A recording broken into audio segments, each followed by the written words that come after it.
Wagon Wheel Sports Week 8 weekend wrap up, and today we're going to start off this edition with AAC action.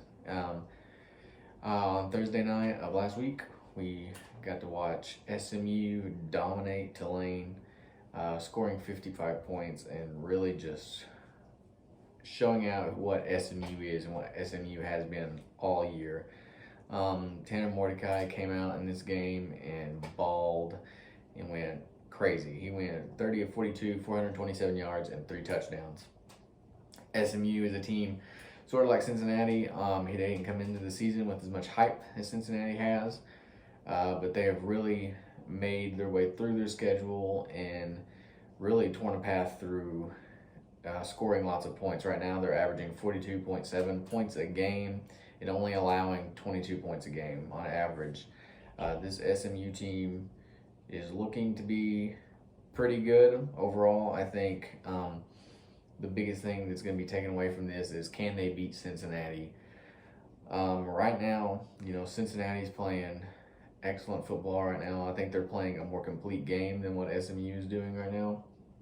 And looking into the future and their eventual matchup, I think SMU will be the team who will lose that in the first round that they will play. SMU and Cincinnati are both in the American Athletic Conference, and then we'll have to play each other again at the end of the year for the conference championship. So they will likely play twice, and it's going to be interesting to see which team on the losing end of that first game is going to be able to adapt and see if they can make a difference in the second game at the end of the year. Continuing on with the AAC trend and talking about SMU and the other half of that, Cincinnati. Cincinnati, who's been really lighting up the scoreboard throughout the season and been handling people fairly easily, seemed to struggle last week here with Navy, which reasonably so. The military academies always seem to be tough when considering how they operate the game of football and how they play. All the military academies run the option play and try to run the ball and take time off the clock, which in this case is what they did. Keeping Cincinnati off the field for much of the game. Navy had the ball for 39 minutes of a 60-minute game, so that's a lot of time to not have your offense out there. And when Cincinnati overall was just very sloppy in play, having 11 penalties for almost 100 yards with just 93. Cincinnati really showed weakness here, and much like how other people and other games around the country that I was able to watch, keeping the offense off the field is some of the best defense, right?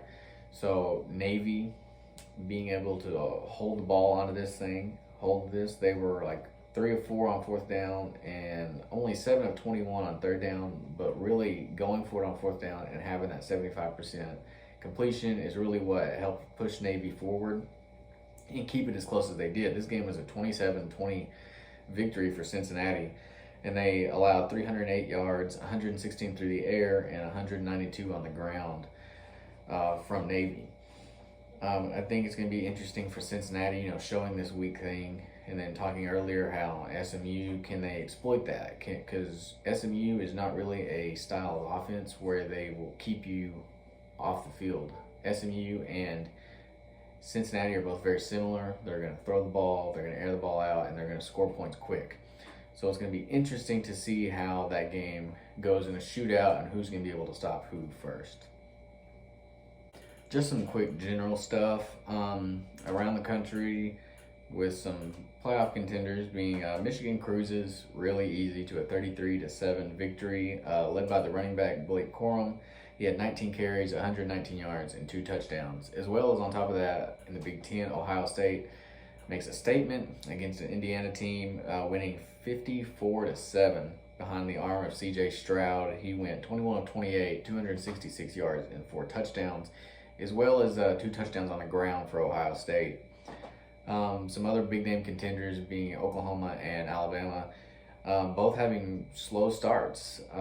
Oklahoma and Bama seem to have some trap games here with Kansas and Tennessee. Both of the teams really kind of picked it up late in the fourth quarter. which their scores just don't really tell the story. If you watch the game, for most of the game, the other teams were within striking distance and had them on the ropes. I think these are two games that's going to really hit both of these teams and really energize them for the rest of the season. Hopefully that Alabama can really start to look like Alabama again. Oklahoma with Caleb Williams is looking a little better, a little bit struggling with a true freshman on the road. So this next week we'll be able to tell a lot of difference in both of those teams and how they're going to act. But both of them come away with victories. Bama with a 52-24 win in the fourth quarter over Tennessee, and 35-23 for OU over Kansas. Next, we're going to move into some playoff talk.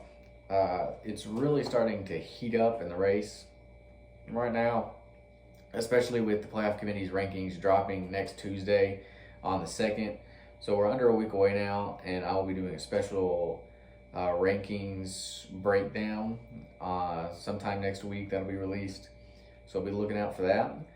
But I think the biggest thing, and some of the stuff we'll kind of talk about and touch in that next video, is going to be, where is Cincinnati? Looking forward, is the committee going to place Cincinnati higher up, or are they going to put them lower, about the 10 area? How do they address an Ohio State who lost to an Oregon team and has been playing great, but they're playing great against opponents with a combined record of like 14 and 25. The teams they've played haven't been great. So where is the committee going to rank that Oregon with the one loss at Stanford? Are they going to put them over Ohio State, about near Ohio State? Where's that going to feed out?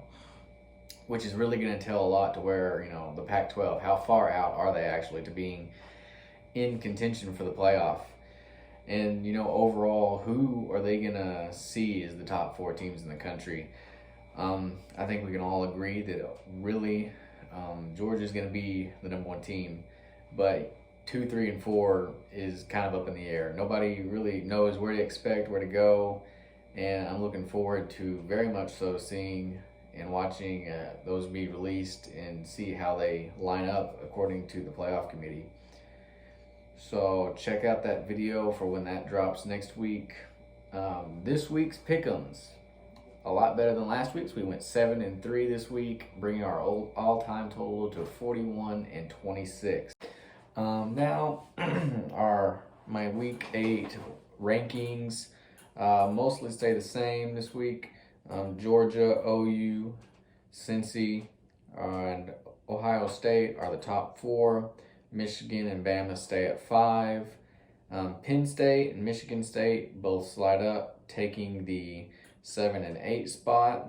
Oregon moves up to 9, and Ole Miss joins the top 10 this week. That's all I got for this edition. Until next week, y'all. See you later.